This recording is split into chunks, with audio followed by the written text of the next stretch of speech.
Padahal kalau lebih itu kita kasih, Allah ganti. Allah akan ganti.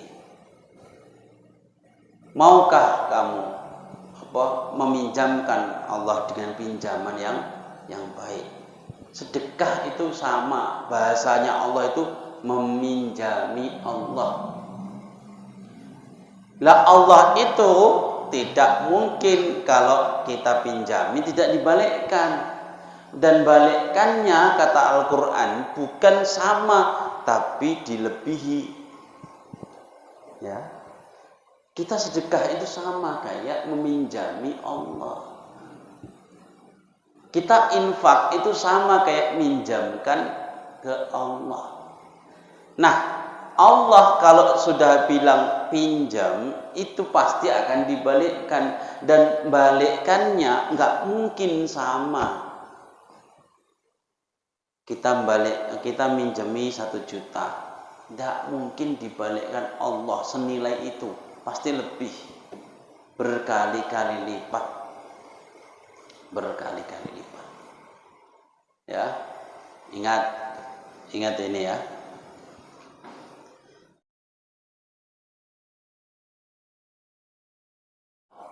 Melanjutkan dari pembahasan sebelumnya. Ada 5 jalan setan masuk kepada kita. Itu baru 5 kemarin. Sebenarnya ada 10. Ini lanjutannya. Yang ke-6, karena sudah ke-5, saya ulang. Yang pertama kemarin, setan bisa masuk, bisa datang kepada kita. Itu ketika kita sudah punya sifat tamak, punya sifat rakus.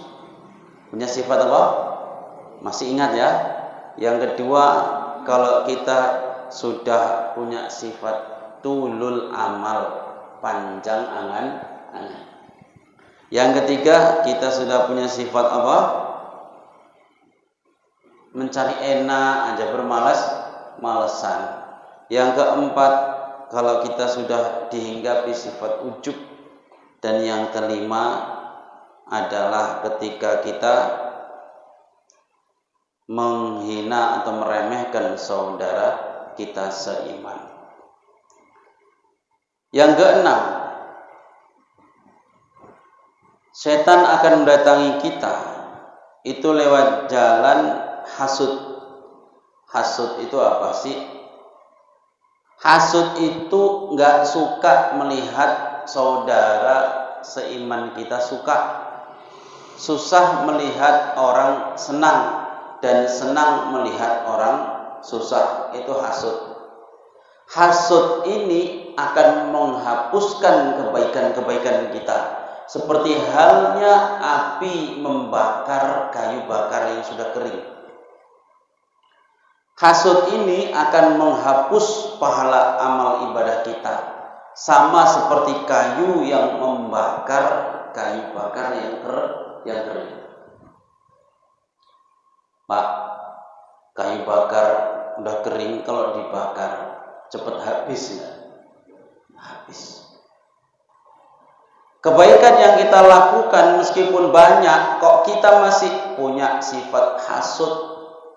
Sifat hasud ini adalah ketika kita melihat saudara kita dapat nikmat, ya. Pokoknya dapat kesenangan, kita kok tidak suka, kita tidak senang, hati-hati, kita sudah hasud.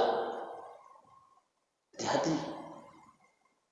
Kalau sudah kena sifat itu biasanya kita itu lupa. Kita itu sedang lupa. Cepat sadar. Lupanya cemana? Lupa kemudian terus ngomong yang tidak baik, ngompori tetangga, ngompori kawan. Sifat seperti ini itu samar di dalam hati kita, karena hanya kita yang tahu. Kadang kita diam, tapi perasaan kita ini ada. Diam memang, tapi melihat orang senang, kita itu pandangan kita menampakkan tidak suka. Perasaan kita ada tidak suka. Hati-hati, berarti hati kita penyakitan, kena penyakit apa? Hasud. Ada tetangganya naik jabatan, kita tidak enak. Ya. Ada kawannya dapat arisan, dia nggak enak. Ada tetangganya mobilnya baru, dia terus nggak enak. Hati-hati, kalau sudah kena penyakit itu berarti kita punya ini penyakit hati, harus segera diobati. Kata ulama, obatnya hasud ini apa sih? Nadartu fa idza wa miyati min babil hasad faqabaltu bil adli wa qismatillahi ta'ala fi khalqih. Ingat, rezeki tidak tertukar. Ingat, rezeki tidak tertukar. Kita jualan sama-sama, jualan kawan kita, sama itu, satu tempat jualannya sama. Kawan itu laris, kita enggak. Nengok kawan kita enggak seneng kita, hati-hati, hasud. Gara-gara hasud ini orang menghalalkan segala cara. Cemana supaya dia itu bangkrut kalau orang bisnis. Gara-gara hasud ini orang-orang mau dia menjegal kawan sendiri supaya turun jabatannya, hilang jabatannya. Gara-gara hasud ini orang mau saling membunuh satu sama lain. Gara-gara hasud. Makanya hasud kalau masih kita simpen di dalam hati kita, ini akan menghapus pahala ibadah kita. Sama kayak kayu yang dibakar oleh api yang membakar kayu bakar. Perasaan ini hanya kita dan Allah yang tahu, maka harus kita benar-benar kita perhatikan diri kita sendiri, introspeksi diri. Kalau ada kita melihat tetangga senang, saudara senang, kayak mana perasaan kita, ya? Orang ngaji tauhid, orang ngaji tasawuf ini harus sering-sering melihat diri sendiri. Harus sering-sering introspeksi diri, jangan melihat yang lain, melihatnya ke diri sendiri, merasakan apa yang kita rasakan. Itu sulit.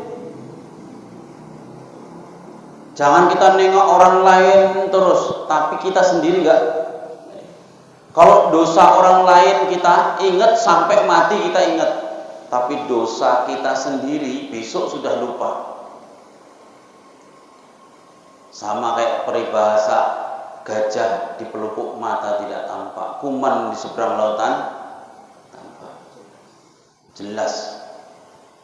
Orang yang kayak gini ini bahaya, sulit dinasehati nanti. Kalau dia salah, dia salah. Itu kok sudah dinasehati, kok dibela kesalahannya itu. Bahkan dia menyalahkan orang lain, itu gawat. Tapi kesalahan orang lain, ditengok terus. Kalau orang lain salah ditengok terus. Tapi kesalahan dia sendiri ditutup-tutupi, dilupakan. Ini berarti kita sudah gawat.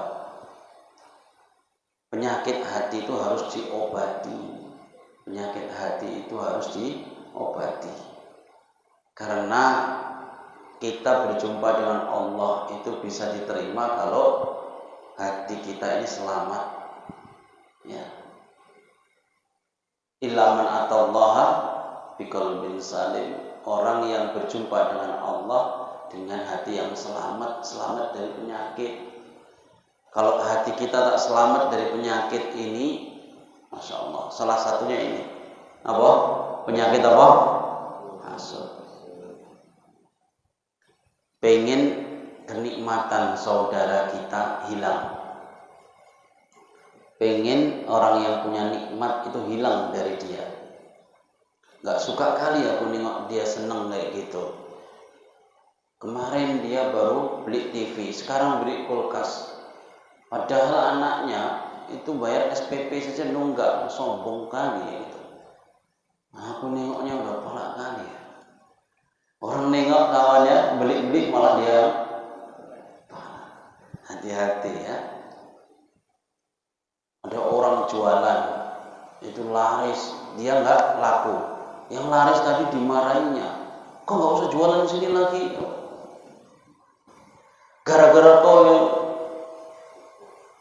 Gimana caranya supaya kita ini selamat dari hasud? Kata ulama, maka lawan dengan ingat bahwa rezeki itu sudah dibagi-bagi oleh Allah, nggak bisa tertukar,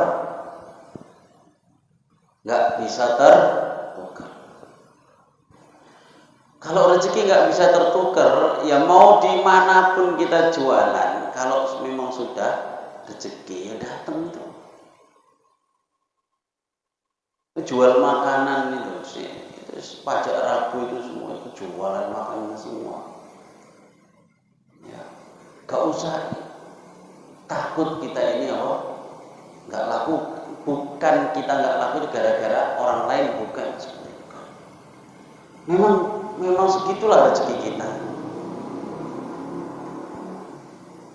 Saya apakan diri saya sendiri. Kalau jualan saya nggak laku, itu biasa orang rumah apa itu ya namanya perempuan. Ini karena situ sudah ada yang jual ini maka kita nggak laku. Itu situ ada, nggak ada itu kayak gitu itu. Jual makanan ini, pajak Rabu makanan semua, laku semua. Ya, jual buah, berapa jual buah di situ? Dulu jual buah cuma satu, yang datang sedikit. Sekarang jual buah semua, yang datang pun juga banyak juga. Kenapa kok yang datang kok banyak? Karena yang jualan banyak. Gula kalau sedikit, itu yang datang semutnya sedikit. Kalau gulanya banyak, yang datang banyak. Intinya rezeki tidak tertukar. Ingat Allah sudah bagi-bagi rezeki dengan rapi. Jual bakso itu berapa orang? Satu menciring itu ratusan. Tiap hari masih laris saja. Sampai nggak pernah ke rumah saya lagi. Orang udah dibilang datang ke situ. Nanti aku beli kalau aku di rumah. Kalau aku di rumah beli. Sore-sore keluar anak-anak ngaji, tunggu di depannya. Nah, berarti minyak orang deket kok. Nggak ada itu yang namanya gara-gara dia, gara-gara ini terus. Yang bikin itu aja, itu apa? Iblis, setan itu menggoda hati kita. Kok kenapa nggak laku? Itu gara-gara itu. Kita lupa bahwa rezeki ini sudah diatur oleh Allah. Kita malah mau dibujuk-bujuk setan. Ya memang nampaknya benar, tapi ingat itu nggak ada hubungannya. Rezeki itu ya sudah dibagi-bagi. Ya, bersikaplah kita ini adil dan ingat. Kalau kita sudah ada perasaan begitu, saya itu meredam keluarga gara-gara kayak gitu. Ya. Itu di situ udah ada jualan obat, kenapa kita jual obat lagi? Di situ juga ada jualan ini, kenapa kita jual gini lagi? Nanti kan nggak laku, bisa begini, bisa begitu. Ya. Kalau kita berpikir kayak gitu, itu sama saja kita terdikte dengan hukum alam ini. Ya, kita lupa bahwa yang ngasih rezeki itu siapa? Jual makanan yang banyak lagi di mana mikro, sepanjang jalan, mulai dari Sukamaju sampai mikro, makanan semua. Tiap malam buka mereka. Kalau tiap malam buka itu berarti ada yang beli. Berarti ada yang beli. Nggak mungkin kalau nggak ada yang beli tiap malam bisa buka itu, bayari orang, bayari lampu. Semakin banyak loh. Dulu saya pertama lewat situ itu dekat-dekat Masjid Bagus Salam itu sedikit. Jualan-jualan warung-warung itu sedikit. Sekarang sudah tiap malam lampunya gemerlap kayak gitu. Ada aja yang datang. Nah, iya. Nah, sekalian dipromosikan. YouTubernya ini ada warung makannya di mana? Biar dipromosikan sekalian, kok malah diem-diem. Jadi jangan pernah kita berpikir apa, kita nggak laku gara-gara si anu, kita nggak laku gara-gara udah kalah saing.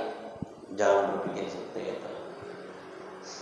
Ya, nggak ada hubungannya, nggak ada. Kalau kita sudah nggak berpikir seperti itu, nanti orang lain yang ngapain kita? Ya, gara-gara kau jualan ini, daganganku jadi nggak laku. Kalau kita sudah mantap berpikirnya sudah benar, orang lain yang hasut ke kita. Tapi ingat kaidahnya, kullu dzi nikmatin maksudun. Setiap orang yang mempunyai nikmat pasti akan ada orang yang hasut. Setiap ada kenikmatan yang kita dapat pasti ada yang tidak suka. Itu sudah kaidah. Siapa yang bebas dari hasut di dunia ini? Siapa yang bebas dari rasa tidak disukai orang lain di dunia ini? Tidak ada. Bahkan makhluk yang paling mulia pun Nabi Muhammad SAW dihasuti.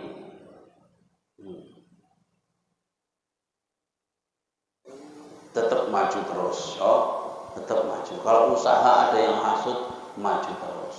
Kalau kita sedang menjabat sesuatu, kok kita sudah lakukan sebaik mungkin, ada yang hasut, jalan terus. Karena apa? Tidak ada sesuatu yang itu berbentuk kenikmatan kemudian tidak ada yang hasut, tidak ada. Pasti ada yang hasut. Tentang hasut ini kalau dibahas, masya Allah luar biasa. Karena ini paling banyak terjadi di antara masyarakat, di dalam masyarakat, kehidupan masyarakat banyak terjadi. Hasut, tidak senang melihat orang susah, melihat orang senang, senang melihat orang susah. Contoh kecil saja, contoh kecil. Kita senang melihat orang susah, melihat kawan kita jatuh, kepleset, kedebuk. Kita sedih atau ketawa? Kok ketawa nih? Ayo. Kita melihat orang jatuh kepleset, kita sedih atau senang? Senang kali, lucu katanya.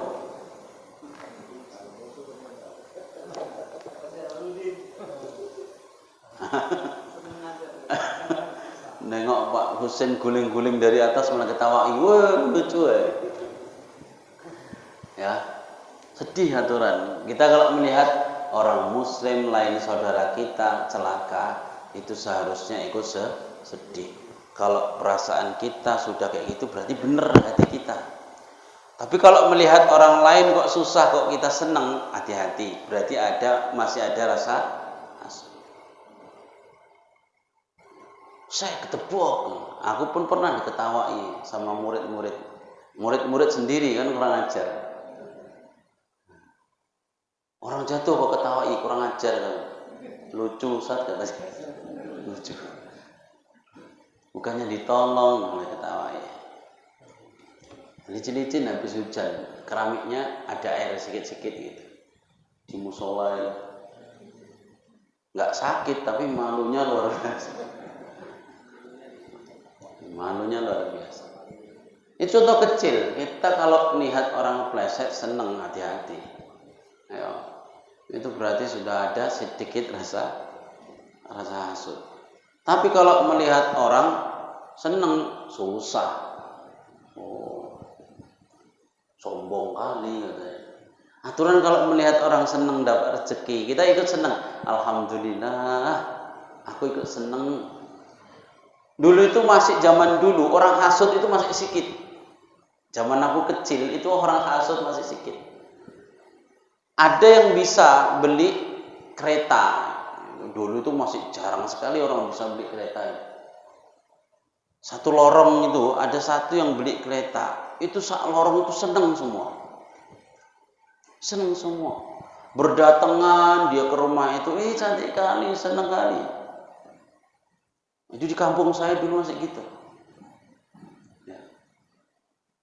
Ada orang misalkan dapat atau dapat hadiah atau apa, dikirimi anaknya dari Jakarta, anaknya kerja di Medan, di luar negeri, kemudian dikirimi banyak, itu satu lorong itu senang semua, karena memang dibagi-bagi, tapi senang semua, ikut merasakan kegembiraan itu. Saiki coba, satu beli kereta, yang satu sudah naik asam lambung gara-gara mikir apa? Gak bisa beli kayak yang dibeli tetangganya itu. Yang satu sudah merengut, asal lewat sudah gak dikecakapi. Aneh ya sekarang ini, di zaman sekarang ini. Kalau dulu orang itu masya Allah masih bagus. Ya, ini penyakit hasud ini akan akan mengenai orang yang punya kenikmatan. Yang ketujuh, wasabi nadhartu fa idza huwa ya'ti min kibalir riya wa madakhin nas. Setan akan datang kalau kita suka dipuji manusia. Setan akan masuk, setan akan bebas menggoda kita kalau kita satu, datang orang memuji kita, dua, pamer, suka dipuji. Sekarang siapa yang tidak suka dipuji? Kita kalau dimaki kok marah, dihina kok marah, dipuji kok senang, berarti kita belum bagus. Meskipun memaki orang itu dosa bagi orang yang memaki, dan memuji orang itu kurang bagus kalau di hadapannya. Memuji orang di hadapan itu kurang bagus. Nabi bilang kayak mana? Lempar aja debu ke mukanya. Kalau kita dipuji-puji di depan di kita, lempar aja debu di mukanya. Karena apa? Pujian itu akan membuat diri kita lemah. Pujian itu akan membuat diri kita lemah. Jangan sering senang ketika dipuji, itu jarang sering senang. Langsung kembalikan kepada alhamdulillah, alhamdulillah. Biasa saja. Kadang aku dipuji orang biasa saja, itu bukan karena aku sombong, bukan. Takut nanti kena penyakit ini. Suka dipuji. Ya. Orang kalau sering dipuji, itu diejek sedikit pasti akan marah. Orang kok sering dipuji, itu kalau diejek sedikit pasti marah. Contoh, orang semakin punya popularitas, semakin punya jabatan, itu pasti banyak yang memuji dia. Coba orang yang kayak gitu-gitu tuh diejek sedikit, marah dia. Ya. Sebelum dia terkenal diejek nggak masalah, sudah terkenal diejek marah, dipolisikan. Kenapa? Hati-hati. Sering dipuji itu akan melemahkan hati kita. Sering dipuji, setan akan datang. Nanti lama-lama kita hinggap rasa ujub. Iya, aku ini memang kayak gitu. Aku ini memang kayak gitu. Kok pinter kali jadi orang, pinter. Sudah berapa orang yang bilang pinter kepada dia? Akhirnya apa? Dia memang merasa pinter. Ganteng kali kau ini. Banyak orang yang bilang ganteng. Akhirnya dia apa? Aku ini apa? Sekali diejek orang, jelek gitu, down terus.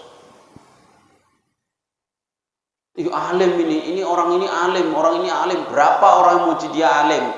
Ketika satu datang kemudian mengejek dia, mana pula alim? Down terus. Ya. Jangan sering senang ketika dipuji. Jangan sering marah ketika dihina. Kalau orang bisa dihina dan dipuji itu sama saja, stabil tetap, hebat. Dihina tetap biasa saja.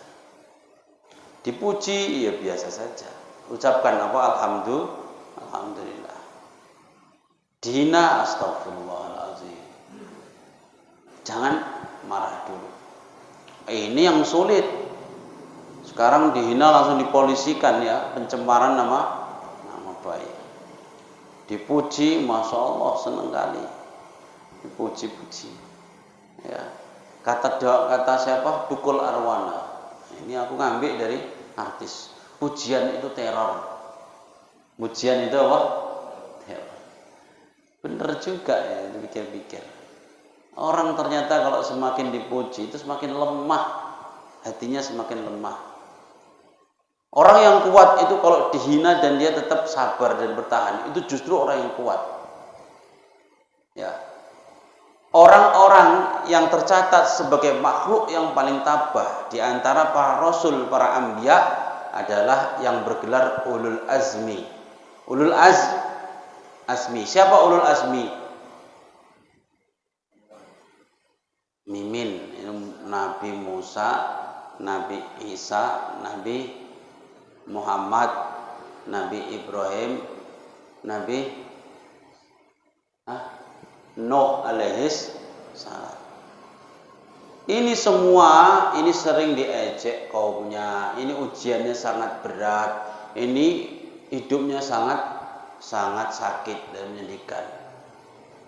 Meskipun di balik itu ada banyak yang memuji, tapi ujian lebih banyak yang memaki, yang menjelekkan, yang memusuhi daripada yang memuji. Bergelar ulul azmi yang paling tabah, menjadi makhluk yang mulia, bukan karena banyak yang memuji, tapi banyak yang memusuhi, yang memaki. Nabi Muhammad SAW, bagaimana beliau dimusuhi orang di Mekah ketika berdakwah, kayak mana beliau dimusuhi, tapi semakin kuat gitu. Dipuji-puji terus, sekali dihina tumbang. Ingat, madakhin nas, pujian manusia itu akan mendatangkan setan. Dari situlah setan masuk. Iya ya, memang kayak gitu aku kayaknya. Ku tengok kau makin apa, makin soleh, makin apa. Orang datang lagi, kau makin datang lagi, puji berapa orang. Akhirnya tumbuh apa? Aku kayaknya memang kayak gitu. Ya. Ku tengok Pak Ashabi makin ganteng ya. Alhamdulillah. Datang orang lagi, Pak Jalal bilang, iya makin ganteng. Oh, makin berkembang lagi, datang lagi. Iya memang ganteng, ini serius, berkembang. Tiba terakhir ada yang ngecek, tapi bohong, misalnya. Langsung apa? Down. Jangan suka senang ketika dipuji. Ingat, pujian manusia, disitulah kesempatan setan akan masuk. Riya begitu juga, pamer apapun. Ini mulai setan masuk. Ya. Kemudian yang ke-8, nadhartu fa idza ya'ti min babil bukhli, pelit itu juga akan menjadi jalan setan untuk masuk. Pelit itu gimana sih? Pelit itu enggak mau mengeluarkan yang lebih. Itu pelit. Lebih dari kebutuhan kita, kok sulit kita keluarkan, berat kita keluarkan, itu sudah dikatakan pelit. Tapi kalau masih belum cukup, maka itu tidak pelit, namanya irit. Beda irit sama pelit ya. Pelit itu kalau ada lebih kita menahan, sulit untuk kita keluarkan, itu pelit. Tapi kalau kurang dan kita mencegah, itu bukan pelit, tapi namanya irit. Bedakan pelit sama irit. Tapi itu beda-beda tipis, hati-hati. Ya. Orang kalau pelit, ini ingat setan akan masuk. Jangan kau kasihkan, nanti kalau kau kasihkan habis cemana duitmu. Bisikinya begitu. Ngapain kau kasih dia itu? Ngapain kau kasih dia? Udah nggak usah kasih. Ngapain kau kasih? Setan itu bisikinya begitu. Bodoh kali kau capek kerja, kau kasihkan orang lain. Bagus untuk untuk kau simpen. Oh, kau simpen, nanti kalau udah banyak bisa kau belikan ini, belikan itu. Kau kasih habis. Padahal kalau lebih itu kita kasih, Allah ganti. Allah akan ganti. Maukah kamu meminjamkan Allah dengan pinjaman yang baik? Sedekah itu sama, bahasanya Allah itu meminjami Allah. Lah Allah itu tidak mungkin kalau kita pinjami tidak dibalikkan. Dan balikannya kata Al-Quran bukan sama tapi dilebihi. Ya, kita sedekah itu sama kayak meminjami Allah. Kita infak itu sama kayak minjamkan ke Allah. Nah, Allah kalau sudah bilang pinjam itu pasti akan dibalikkan, dan balikannya nggak mungkin sama. Kita minjemi 1 juta, tidak mungkin dibalikkan Allah senilai itu, pasti lebih, berkali-kali lipat. Ya, ingat ini ya, jangan pelit, pelit. Cara menghilangkan pelit apa? Faqabaltuhu bi ima fi aidil khalqi. Maka untuk menghilangkan pelit ini, saya berkeyakinan semua yang ada di tangan makhluk pasti akan hilang. Semua yang ada di tangan makhluk pasti akan hilang. Kamu peganglah duit itu, kamu simpenlah duit itu sampai kapan bisa bertahan? Habis juga. Kalau duit tidak kita buat untuk kebaikan, pasti akan habis juga dan bukan untuk kebaikan. Kalau duit kita punya uang lebih, kemudian kita tahan, tidak kita gunakan untuk kebaikan, maka uang itu pasti akan habis dan bukan untuk kebaikan.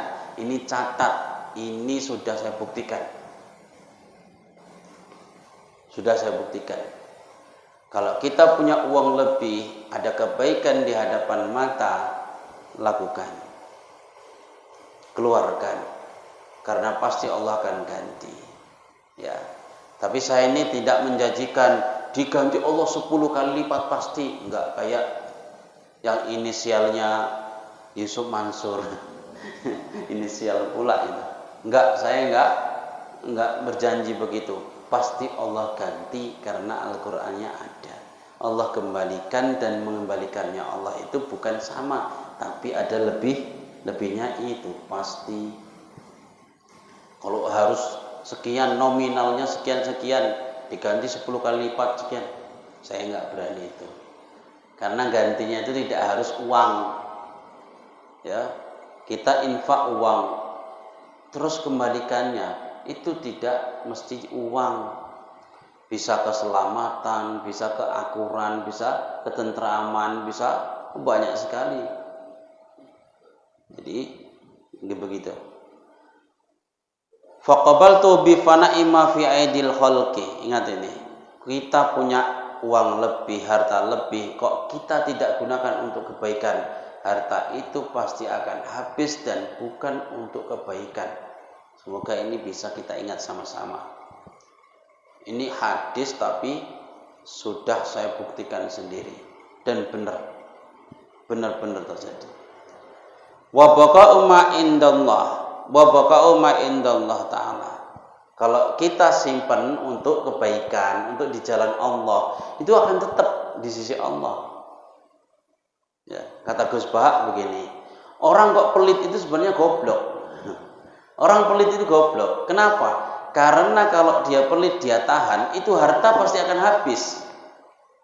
Tapi kalau dia rajin sedekah, itu harta akan kekal dan menolong dia di sana. Makanya sedekah itu bahasanya jangan sedekah, mengabadikan harta. Mengabadikan apa? Harta. Uang 1 juta kita simpen pasti akan habis, entah untuk ngapain. Uang 1 juta ada uang lebih, kok kita infakkan ke masjid? Oh, itu nilainya akan tetap sampai di sana, nanti bisa kita jumpai lagi. Makanya sedekah infak itu apa? Mengabadikan harta.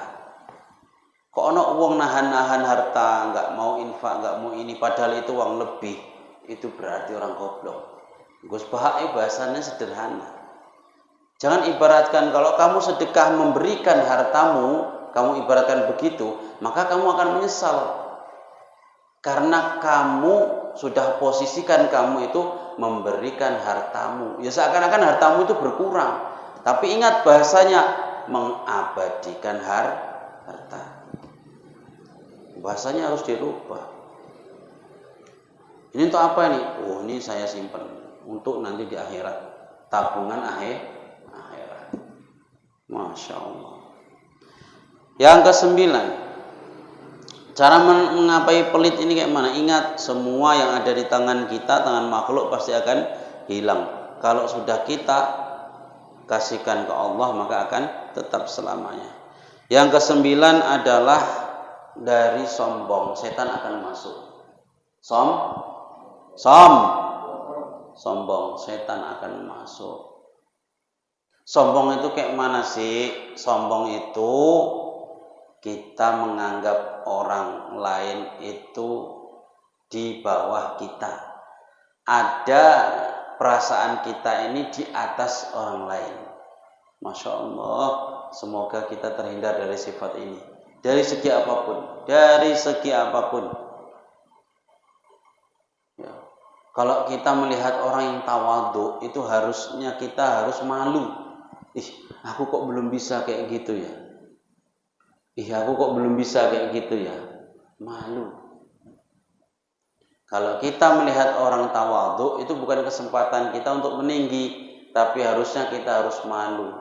Tapi kalau melihat orang sombong, kalau bisa kita lebih sombong lagi supaya sadar orang itu. Ya. Sombong amat ya. Ya kita jangan niat sombong itu untuk apa, tapi untuk mengingatkan dia. At-takabburu ilal mutakabbir sedekah. Kata Ustaz Somad, sombong kepada orang yang sombong itu sedekah. Oh no. Saya ingat kalimat itu. Faqabaltu bitawadhu, dan melawan rasa sombong itu dengan tawadhu, dengan rendah hati. Yang terakhir, yang ke-10 adalah min babi tomak. Tomak ini setan akan datang kalau kita sudah tomak. Tomak itu berarti apa? Tomak itu mengharapkan sesuatu dari orang lain tanpa kita berusaha. Mengharapkan apapun dari orang lain tanpa kita ada usaha. Itu tomak.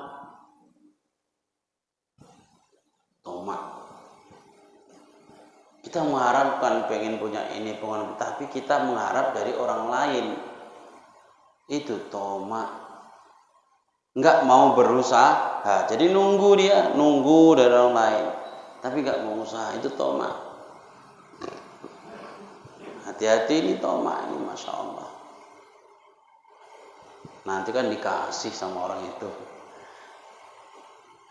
Jangan, enggak usah dulu beli ini, jangan beli dulu. Nanti kan dikasih sama orang itu.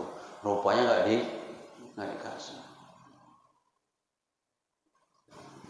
Enggak usah dulu kerja, enggak usah dulu. Kenapa? Ini bantuan kan mau datang bentar lagi. Tunggu aja, bentar lagi kan cair. Ditunggu enggak cair? Cair. Udah berapa hari enggak kerja. Tomak namanya. Nunggu sesuatu yang enggak jelas. Ya. Jadi jangan mengharapkan sesuatu yang kita tidak ada usaha di situ. Nah, itu namanya tomak. Dan ingat, cara menghilangkan rasa tomak ini, sudahlah, jangan pernah berharap kepada manusia, pasti akan kecewa. Jangan pernah kita berpegang pada manusia. Berharap manusia terlalu lebih, jangan. ini sering saya perhatikan. Saya kalau berharap pada orang sudah pasti gagal. Sudah pasti gagal. Ya. Nunggu inilah nanti kan datang. Enggak akan terjadi. Jadi minta sama Allah, ya Allah terus. Kalau mengharapkan dari manusia ini pasti kita kecewa. Yang ada malah kita kecewa sama manusia, kita punya perasaan apa? Benci. Itu kalau kita tomak itu mengharapkan sesuatu tanpa ada usaha. Faqabal tu bil iyas minan nas. Caranya wes gak usah mengharapkan dari manusia. Ya. Wasiqah bima indallah, yakin aja pada Allah. Itu adalah 10 perkara jalan setan masuk. 5 yang kemarin sudah disebutkan, saya ulangi, saya urutkan. Yang keenam adalah dari hasud, setan akan masuk. Cara menanggulanginya dengan kita bersikap adil dan yakin tentang apa yang sudah dibagi oleh Allah Subhanahu wa taala. Nrimo ing pandum bahasanya. Yang ketujuh adalah dari riya dan pujian manusia, setan akan masuk. Caranya harus dilawan dengan ikhlas. Apapun bukan karena pengen dipuji manusia. Melakukan apapun bukan karena pamer. Ya, kita melakukan ibadah bukan pengen dipuji manusia. Harus ikhlas. Aku ikhlas karena Allah. Yang kedelapan adalah setan akan masuk dari jalan pelit. Apa? Pelit. Caranya kayak mana supaya hilang perasaan pelit? Ingat, apapun yang ada di tangan makhluk, bahkan kita sendiri, akan hilang. Kalau tidak kita gunakan untuk kebaikan, pasti akan habis juga dan tidak untuk kebaikan. Yang kesembilan, setan akan masuk dari jalan sombong. Kita lawan dengan tawadhu. Yang terakhir, setan masuk dari jalan tamak. Kita lawan dengan apa? Tidak usah berharap kepada manusia. Semoga bermanfaat apa yang disampaikan. Terima kasih atas segala perhatian. Mohon maaf atas segala kekurangan. Usikum wa nafsi bi taqwallah. Assalamualaikum warahmatullahi wabarakatuh.